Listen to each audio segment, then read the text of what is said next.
Ladies and gents, happy Halloween, everyone. Damien back again with another episode of Creepypasta Week. This time I'm gonna be reacting to a commentary on Max and Ruby episode 0004. Yeah, I know. Hang on just a sec. I forgot to turn that down. Right now I'm playing Mario Party 6. There. Hold on. Now, with that being said, here we go. 3, 2, 1, hit it. Younger viewers from the late 1990s and early 2000s are more aware of shows like Little Bear and Dora the Explorer and Blue's Clues and whatnot, and around 2002, Max and Ruby premiered, and as of 2013, it still seems to pop up on the Nickelodeon schedule. Shut up. And if you are a 6-year-old kid with nothing better to do with their time, you've probably seen every Got episode special by now. credit to There is Goryparodies. one dark and disturbing episode that's only been released onto DVD. Yeah, I wish it was porno. I have to say that it's pretty rare to find a pasta about a kid's show that was actually well written. The story, instead of going blindly into gore territory, actually tries to tell a scary story from a different angle, using different scare tactics. The shades of red and black were probably used in the pasta, and weren't just thrown there for shock value, and the story itself was very intriguing. Once Max and Ruby's parents pass away rather abruptly, I might as well add, That's not true.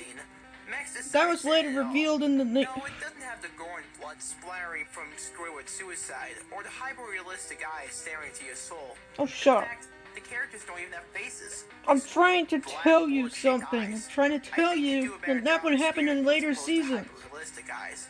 You know, just saying. Honestly, this pasta could have easily been called Max's suicide, and I would never really question it. It's a well-written pasta, and it needs to read. And also, someone out there should make a fake video out of this. I mean, after all, they can make numerous ones about Squidward's suicide and suicidemouse.avi, then anything's possible. It was just this Christmas that went by, Great, and things finally. became busy. Oh, Christmas? No, it's in 2 months. I had finished shopping, but I still needed to grab. Oh, we're going to be seeing 2020 just 2 months. Yeah, whatever. She likes things like Peppa Pig and My Little Pony. She really liked, and I say liked for a reason, Max and Ruby. So when I decided to go looking for a present, I figured something like a Max and Ruby DVD would have been perfect, since she had liked to watch it on a daily basis. However, Christmas meant that most of the online DVDs were sold out at most places. I went to look on eBay as well, but figured I could not trust what condition the DVDs would be in. So I was stuck in a rut for a while, until that package arrived. I was at home still scrolling around for a stupid DVD, until I heard the sound of something being pushed into my letterbox. I caught a hold of it before my dog did, and looked at the package. It seemed to be wrapped fairly badly, with what looked like grease marks and stains on it. Naturally, like anyone would, I decided to open the package. Inside was something that I could not explain. It was a Max and Ruby DVD, but I had not seen one like it online. It was like some little kid had drawn on the front cover with a marker. What? The title was just Max and Ruby, with what looked like a poorly drawn illustration of Max and Ruby on the front. There were no names or anything, but on the back it had a list of 4 episodes, all with blood titles. I gave the DVD a watch over, and to my surprise, the episodes were all in perfect quality, and seemed to have no flaws. It was as if it was a flawless real DVD, victory. just with a homemade Get cover. it? The only thing I thought was odd was the episode selection screen. The episodes had names, but they were called Max and Ruby 1, with the numbers being changed as it went down the list. 2, 3, The actual selection was just a plain white screen with black text with the episode list, nothing else. After giving it much thought, I decided to change the cover to something a little nicer, by printing out a DVD cover that I found on Google. Hurry it up, I'm planning to hand out candy tonight. I left the episode screen alone because I figured it was self-explanatory. Christmas went by and things were fine. I gave my little cousin her DVD and she was happy with it through Christmas, but that was only because she had not watched it yet.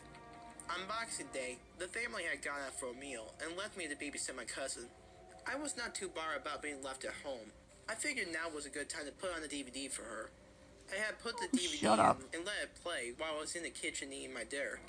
From what I could hear, Nickelodeon Party Blast. So far, I was just about to finish off my noodles when I heard my cousin scream from the other room.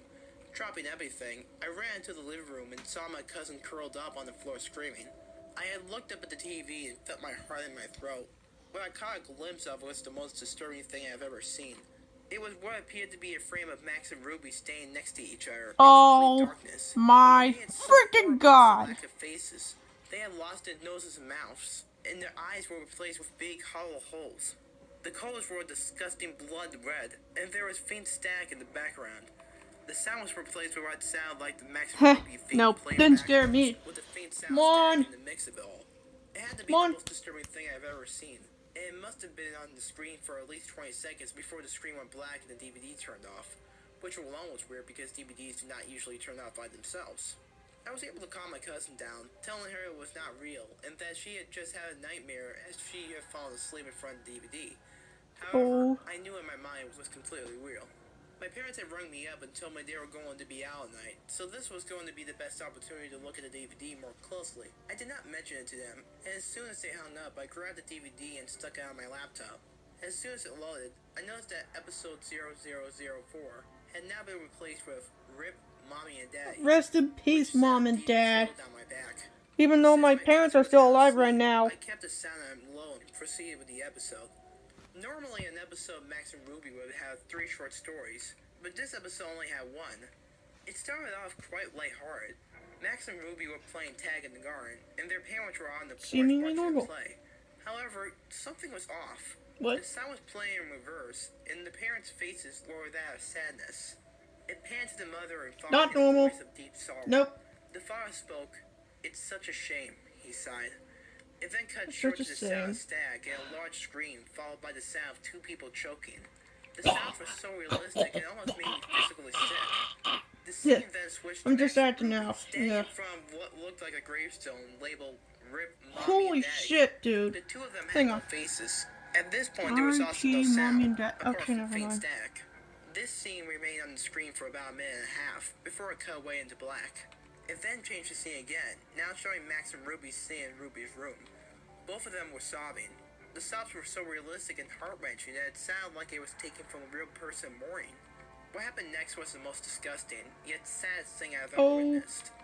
The scene had changed to Max sitting in his room. He was standing on a chair with a noose hanging from the ceiling. Oh He had brought my it to god. his neck. The scene faded to black and the static got louder. Almost instantly, it cut to Ruby walking in on her brother. She let out a gut-twisting scream.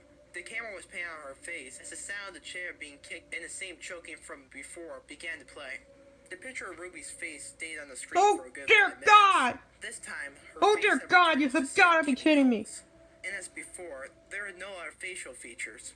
The It's static just a slowly glitch. grew louder and drowned out the sound of her cries. This scene cut to black with the loud static. When the scream returned, Ruby was sitting now on her own in the garden by 2 gravestones. One was labeled "RIP Mommy and Daddy," R.I.P. Mommy and the Daddy. other "RIP Brother." R.I.P. At this bro. point, I had already been sick and was sitting all shaken. Oh no, bro. The episode seemed to have come to an end at Oh, no, last, bro. as the Max and Ruby theme song played slowly in reverse. I was about to eject the DVD when the same image came up like it did on the TV. This time, however, there was text above the 2 rabbits that said, "Death is our only release." It stayed on like this for a few seconds before the DVD finally popped out of my laptop. I sat there trying to contemplate what had happened. In my shock and fear, I made the stupid decision to break the DVD as much as I could before leaving the house. I shoved the pieces down the drain. Thankfully, I kept a few screenshots and saved it to my laptop. The next couple of days went past without anything unusual happening. I had a few nightmares about the DVD, but luckily that was all. My cousin had gone back home along with the rest of the family. It was a late night, and my parents had gone out for dinner, leaving me to watch TV. I heard what sounded like someone posting something through the door. At this point, the DVD had left my mind since I had not told anyone about it. However, it all came flowing back when I looked down at the letter in front of me. It was just messily folded up, and it read, "Death is our only release."